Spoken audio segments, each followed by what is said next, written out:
이 생명의 떡과 생명의 잔을 나누게 하시니 감사합니다.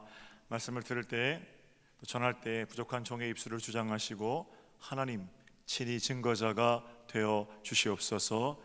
비뚤어지고 꼬부라진 우리의 마음들이 말씀을 들을 때 환하게 주께로 열려지게 하시고 깨달아지고 은혜가 되는 복된 시간 되기를 원합니다. 존귀하신 주님의 이름으로 기도 올렸나이다. 아멘. 할렐루야. 네, 앞에 뒤에 분하고 사랑합니다, 축복합니다 인사하시죠. 네.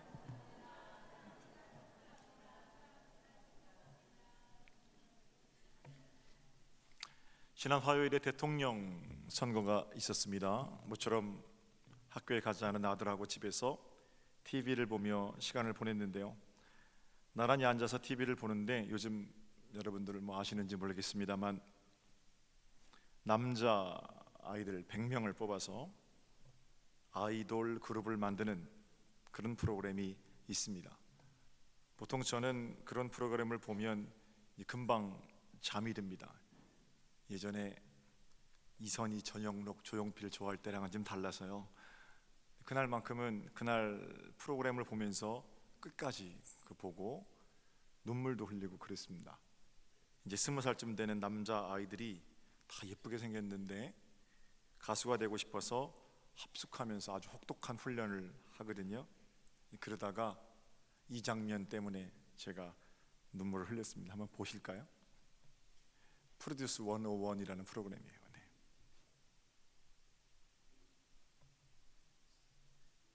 엄마 아빠 형한테 열심히 응원하고 있을 텐데 안 부끄러운 아들 되고 싶은데 뭔가 부끄러워질 것 같아서 그것도 미안하고.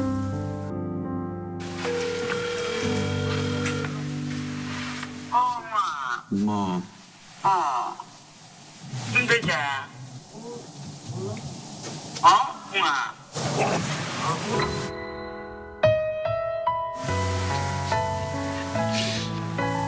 많이 힘들어?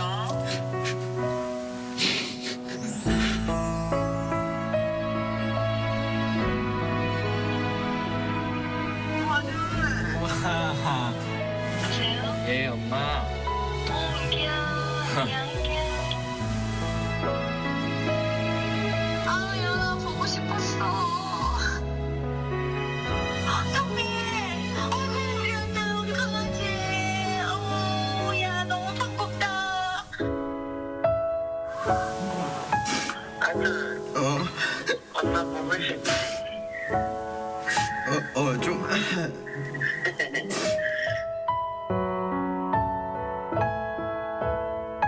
왜 맨날 기도 안 가?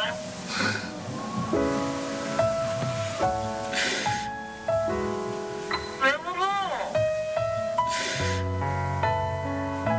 아빠 보고 싶어?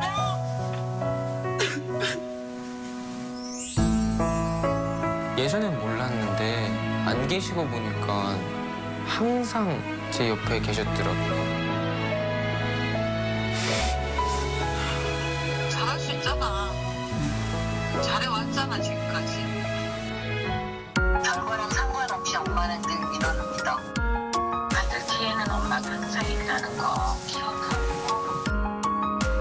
아무것도 이루어지지 않아도 돼. 너무 부담감 느끼면 하지 마. 불확실함에서도 계속 밀어주시니까 오히려 저는 더 죄송한 마음을 가지고 있고, 항상 저 믿어주시니까 매 순간 감사한 것 같아요.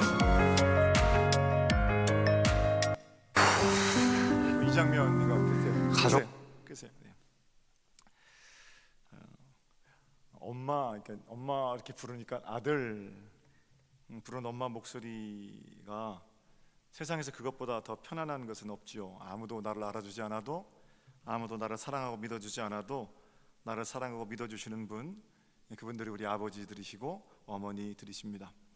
오늘 어버이 주일을 맞이해서 이 땅에 올 때 60억 명의 인구 중에서 귀한 통로가 되셨던 우리를 누구보다 가장 사랑하시는 우리 부모님들을 어떻게 섬겨야 하는지, 성경은 사랑하는 가족으로 묶어주시고 부모님들을 어떻게 섬겨야 하는지에 대해서 어떻게 가르치고 있는지 에베소 6장 1절을 봅니다. 우리가 잘 아는 말씀이에요. 2절까지 제가 읽을게요. 자녀들아 주 안에서 너희 부모에게 순종하라. 이것이 옳으니라. 네 아버지와 어머니를 공경하라. 이것은 약속이 있는 첫 계명이다. 여러분, 순종하라, 공경하라, 이것은 주님의 명령입니다. 명령은 지켜도 되고 안 지켜도 되는 게 아니고요, 반드시 지켜야 하는 어떤 원칙 같은 겁니다. 그런데 이런 원칙이, 우리 명령이 들려질 때 시비하는 사람들이 있습니다. 꼭 부모에게 순종해야만 하는가? 왜 그래야 하는가? 사춘기 아이들도 아닌데 그렇게 시비하는 사람들입니다. 꼭 그렇게 순종해야 하는가 질문하고 나서 뒤에 이런 예를 듭니다. 매일 술에 쩔어 살면서 아내와 자녀들을 때리는 아빠에게도 순종해야 하는가? 자식을 돈으로 생각하고 자식이 벌어다 주는 돈으로 매일 도박만 하는 그런 엄마도 공경해야 하는가? 물론 이런 경우에는 순종과 공경을 다시 생각해 보아야 합니다. 드리고 싶은 말씀은 이런 건 매우 특별한 사례들이라는 것입니다. 대부분의 부모님들은 세상 누구보다 자기 자녀에게 헌신적입니다. 그런데 자꾸 백에 하나, 천에 하나 이런 사례들을 언급하게 되면 그 언급 속에서 이 땅의 모든 부모님들이 잠재적인 범죄자가 되는 겁니다.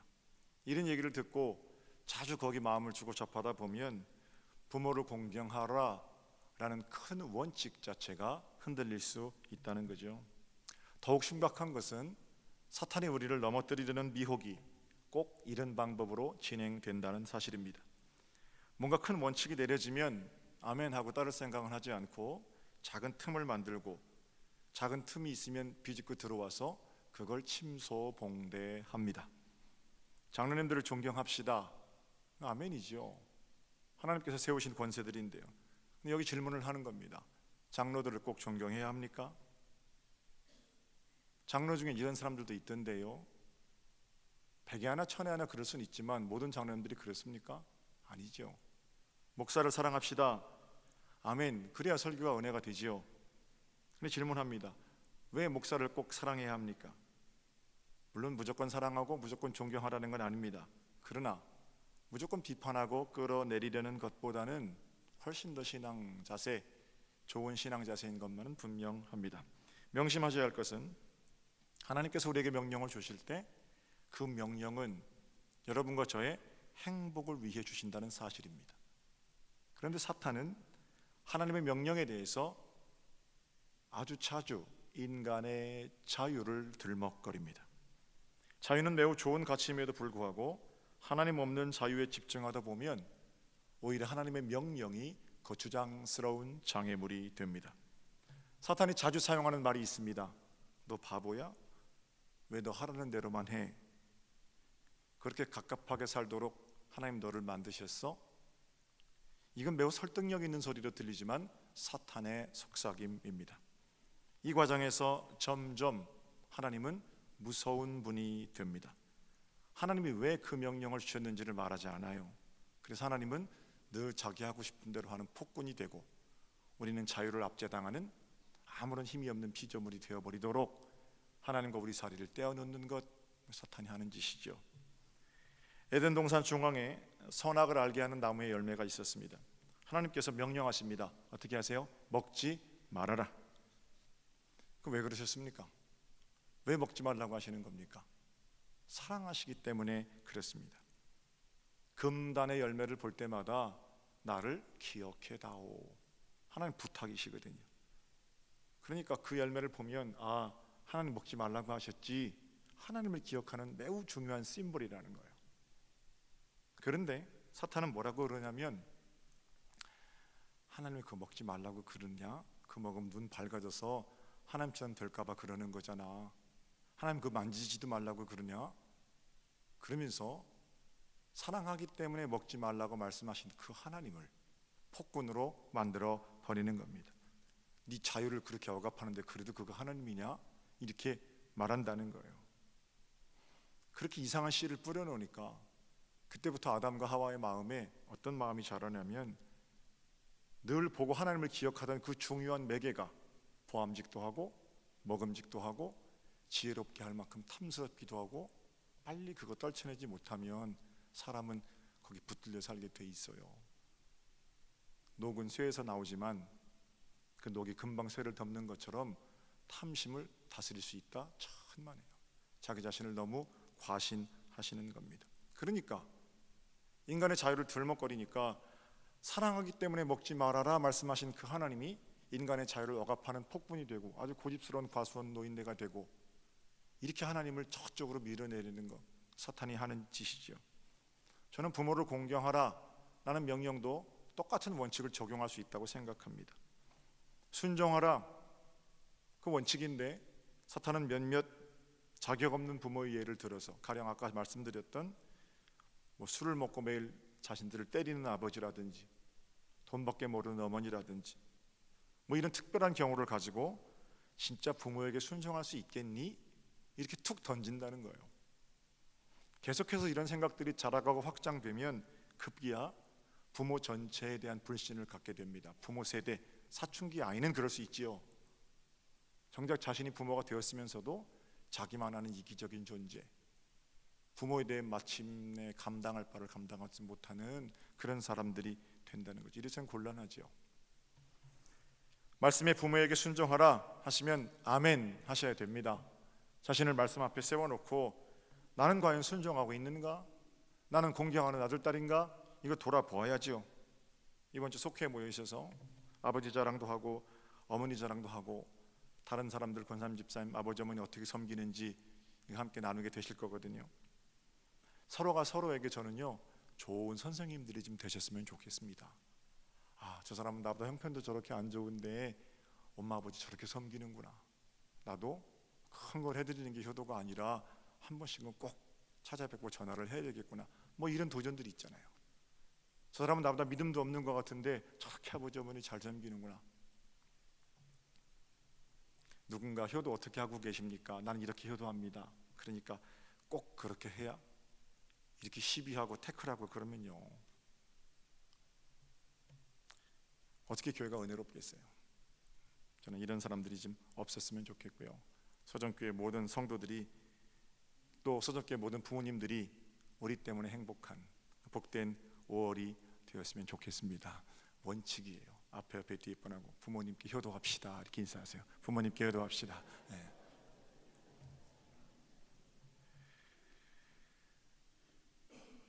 부모 공경은 성경의 당연한 계명이죠. 10계명의 제5계명이기도 합니다. 인간들 사이의 법칙 제1원칙이기도 하고요. 특별히 사도 바울은 부모를 거역하는 죄, 이거를 배임, 비방, 악독함, 살인, 흉악한 범죄들하고 같은 맥락에서 언급합니다.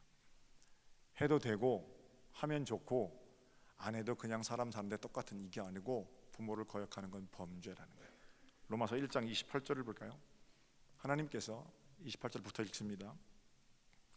하나님께서 그 사람들을 상실한 마음에 내버려 두사 합당하지 못한 일을 하게 하셨으니 곧 모든 불의, 추악, 탐욕, 악의가 가득한 자요, 시기, 살인, 분쟁, 악독이 가득한 자요, 수근수근하는 자요, 비방하는 자요, 하나님께서 미워하시는 자요, 능욕하는 자요, 교만한 자요, 자랑하는 자요, 악을 도모하는 자요, 부모를 거역하는 자요, 우매한 자요, 배약하는 자요, 무정한 자요, 무자비한 자라. 시기, 살인, 분쟁, 악독, 수군거림, 비방, 이런 건 명백히 죄죠. 그런데 이 죄의 반열에 부모를 거역하는 것을 같이 언급하고 있다는 겁니다. 또한 사도 바울은 디모데에게 보내는 목회서신에 마지막 때에 심판받을 죄의 제목들을 열거합니다. 마지막 때에는 이런 죄들은 반드시 심판받을 겁니다. 디모데후서를 볼게요. 사람들이 자기를 사랑하며 돈을 사랑하며 자랑하며 교만하며 비방하며 부모를 거역하며 감사하지 아니하며 거룩하지 아니하며 무정하며 이렇게 나오거든요. 부모를 거역하는 일이 다른 범죄들하고 아주 중한 범죄들하고 함께 거론되고 있다라는 겁니다. 이름하여 불효죄입니다.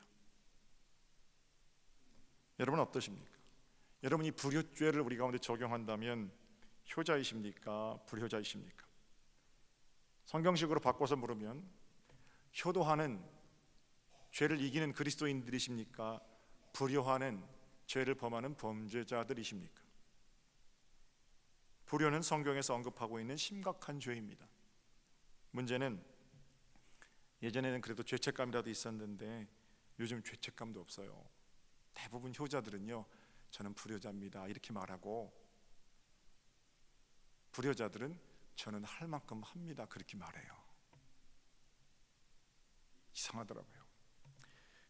존경하는 어느 목사님 설교를 들으니까 이런 말씀을 하시더군요. 프랑스의 휴가철에는 사람들의 시신을 보관하는 냉동 영안실이 늘 10,000원이랍니다. 그 사람들은 보통 한 달 정도 휴가를 가는데 그때 시체 냉동고가 가장 붐빈다는 거예요. 휴가 간 사이에 부모가 돌아가시잖아요. 한 달 동안 돌아가시는 어르신들의 수가 많겠지요. 그러면 임종 지키려고 휴가 접고 오는 게 아니고, 그러면 냉동고에 좀 보관해 주세요. 한 달 다 지나고 휴가 끝나면 와서 장례를 치러야 하기 때문에 한 달 동안에는 빈 냉동고가 없다라는 거예요. 우리나라 아직 그 정도는 아닙니다만, 지난주에도 동기 목사님 어머님이 돌아가셨어요. 미국에서 목회하는 친구인데 아들이 비행기표를 구해서 부지런히 와서 장례식에 좀 늦게 참석하기도 했습니다. 그런 경우는 있습니다만, 시신을 냉동고에 넣어놓고 휴가 다 마치고 와서 장례 치르는 그런 경우는 없지요. 문화적 차이입니까? 만약에 문화적 차이라면 아주 이건 난 천박한 문화라고 생각합니다. 사람이 그래도 되는 건지 물어야 될 것 아니겠습니까?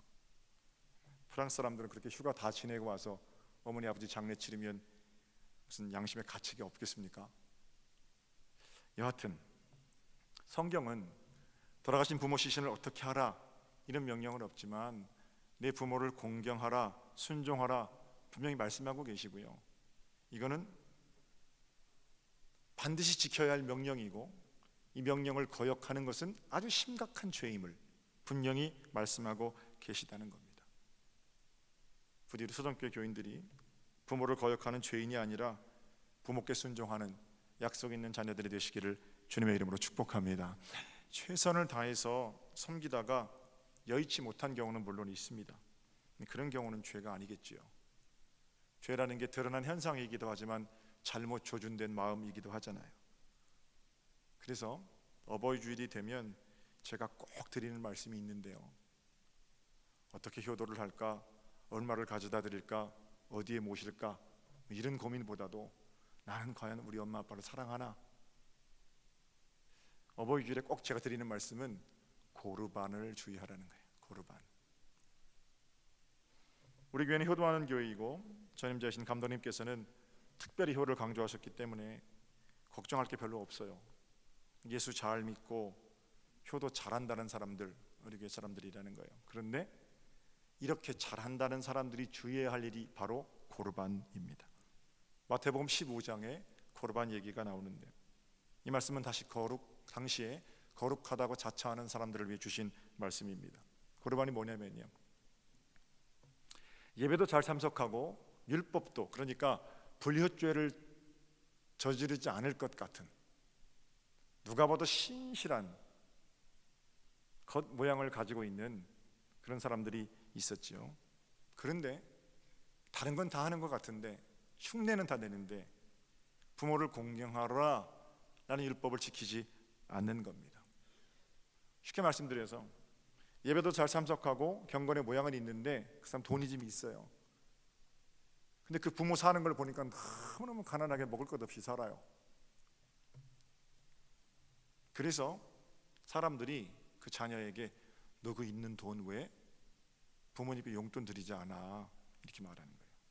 율법에 의하면 부모를 공경하지 않는 것, 부모를 거역하는 것, 그거 죄인데 너는 틈만 있으면, 우리식으로 틈만 있으면 자식들 데리고 해외여행 가면서 네 아버지는 밥도 못 먹고 있는데 너 그건 죄지, 이렇게 이제 다그치는 겁니다.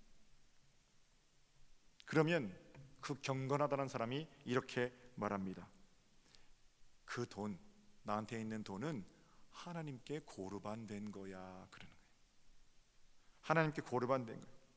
고르반 되었다는 것은 하나님께 서원되었다는 겁니다. 하나님께 드리기로 작정했다. 그리고 누가 쓰느냐? 그 작정한 돈을 자기가 다 갖다 써요. 이게 고르반입니다. 아주 편하게 얘기해서 신앙생활 잘한다는 나, 그래도 돈도 좀 있어요. 그런데 우리 부모가 병들었는데 부모님은 수술 비용 낼 길이 없어요. 병으로 고생하고 계시는데 내 돈 가지고 수술을 시켜드려야 되잖아요. 수술 비용 대자니까 아까운 겁니다. 사람들이 비판하는 거예요. 너 돈 있는데 네 부모 죽어가는데 그 수술 비용 안 되고는 뭐 하는 거냐? 성경에 그렇게 가르치더냐? 뭐 이렇게 다그치니까 그때 이렇게 말하는 거예요. 아니야, 이 돈은 주차 타워 건축 헌금 할 거야. 이 돈은 11조 할 거야. 그게 고르반이거든요. 우리 주님 뭐라고 말씀하십니까? 너희 중에, 마태복음 15장이에요. 제가 편한 성경으로 읽어드릴게요. 마태복음 15장 띄워주세요.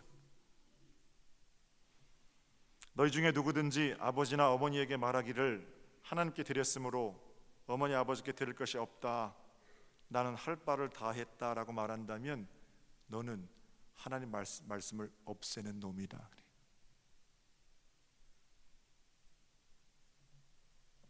그런 사람들은 심판을 받게 될 것이라는 말씀입니다. 하나님 말씀으로 하나님 말씀을 없애는 사람들입니다. 본래 고르반 제도가 제정될 때는 하나님께 작정해서 무엇인가를 드리겠다는 신실한 사람들은 당연히 부모님을 공경하는 사람들일 것이라고 생각했지요.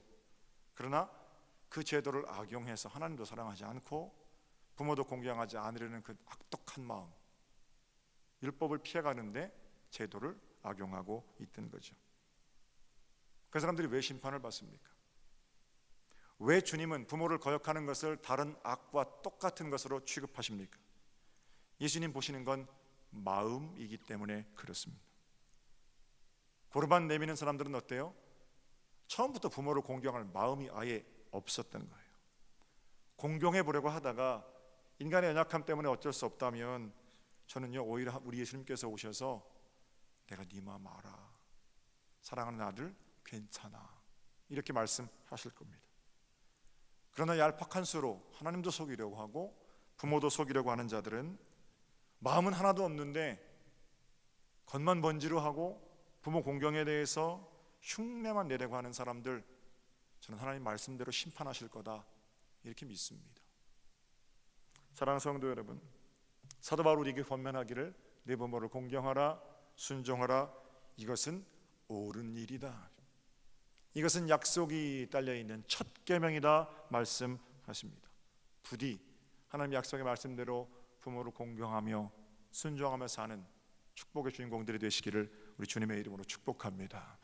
얼마 전에 교회로 서울 올라가다가 그 고속도로 왼쪽에, 경부고속도로 왼쪽에 큰 교회가 있는데 현수막을 이렇게 바꾸시더라고요. 현수막에 뭐라고 써 있냐면 문제아는 없고 문제 부모만 있습니다, 이런 문구가 붙어 있어요. 뭐 교육학자 누가 얘기한 건데 그 교회 담임 목사님이 아마 그 말이 감동이 되셨나 봐요. 그래서 거기다가 붙여놓고 그 제목으로 책도 내셨더라고요. 문제아는 없고 문제 부모만 있습니다. 뭐 저도 부모니까 아들이 잘못한 것이 있다면 애들 책임이 아니고 다 애비인 제 책임입니다, 뭐 그런 건 이해가 되죠.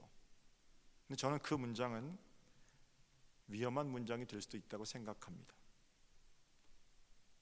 문제가 있어요. 언제 회복이 일어나냐면 문제를 저질러 놓고 이건 내 탓이 아니고 문제의 부모 탓입니다, 환경 탓입니다, 목사 탓입니다, 교회 탓입니다, 이렇게 말하는 건 옳지 않다라는 거예요. 언제 회복이 일어나냐면 문제아가 자신의 문제를 발견하고 깨닫고 잘못했습니다 하고 말할 때 회복이 일어나는 거죠. 부모는 자녀에 대해서 언제나 내가 문제라고 말하는데 자녀는 부모에 대해서 언제나 당신이 문제입니다 라고 말하는 것은 올바른 부모-자녀 관계가 아니지요. 부모 공경을 가르쳐야 합니다. 우리가 자녀라면 마땅히 부모를 공경해야 합니다. 가난했지만 최선을 다해서 나를 사람답게 키우시려는 나의 부모님, 무엇과도 바꿀 수 없는 그분들이 계시기에 마땅히 순종하고 공경해야 하는 책임이 저와 여러분에게 있다라는 겁니다. 성경은 우리에게 아들 기죽지 마라 그렇게 말씀하시지 않으세요. 때로는 그렇게 하시죠. 절망 가운데 있을 때는 내가 너 사랑하잖아, 내가 너 때문에 목숨을 던졌잖아, 이렇게 우리에게 용기를 북돋워 주시기도 하십니다만, 한편에서는 아주 단호하게 가르치십니다. 내 부모를 할 수 있으면 공경하라, 이게 아니고요, 내 부모를 공경하라. 동시에 부모를 거역하는 건 죄다, 예수님의 말씀입니다. 여러분, 이것은 약속이 있는 첫 계명입니다. 그리고 부모를 공경하는 자들은 땅에서 잘 되고 장수합니다. 목회자 20년 했는데 저는 이 약속이 이제 믿어집니다. 길지 않은 목회 경험 속에서 진심으로 부모 앞에 잘하는 사람들이 있고, 나는 참 힘들고 어려운 부모를 만났지만 하나님 말씀이니 그대로 한번 실천해 보려고 하는 사람들이 있어요. 그럼 그런 사람들의 후손들이 어떻게 되는지 눈을 좀 뜨고 보세요. 그렇게 부모에게 잘한 자들이 자기 자녀들에게 존경을 받고 효도를 받는지 안 받는지, 자기는 부모에게 그렇게 하면서 자녀들에게 효도받기를 원하는 거, 그 말이 안 되는 거잖아요. 부모에게 잘하면 내가 잘 되고 장사한다는 건 참입니다. 참 무서운 것은 그 반대도 참이라는 거예요. 부모에게 거역하면 땅을 치고 후회할 날이 있죠. 협박이 아니고 하나님 말씀 아니겠어요? 바라기는 이번 한 주간 뭐 큰 거 우리 어머니 아버지 바라겠습니까? 기쁨으로 중심으로 공경하고 순종하며 약속이 있는 첫 계명 받아서 땅에서 잘 되고 장수하는 여러분 모두가 되시기를 우리 주님의 이름으로 축복합니다. 자, 기도드릴게요.